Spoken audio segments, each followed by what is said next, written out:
Hi friends, welcome to మన భద్రాద్రి ఆటోవాల. ఈరోజు పనుండి మా ఫ్రెండ్ గారి బండి వేసుకొని భద్రాచలం వెళ్తుంటే చైన్ అయితే జారిపోయింది. ఇంకేం చేస్తాం, మా ఫ్రెండ్ గారికి ఫోన్ చేసేటప్పటికల్లా మా బ్యాచ్ చేసుకొని వచ్చేసాడు.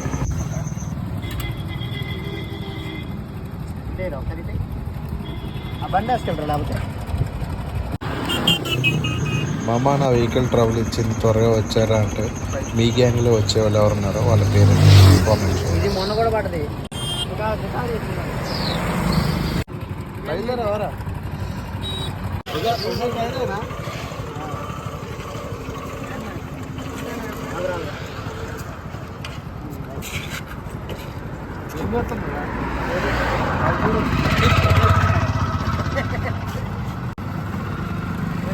ఇది కాదు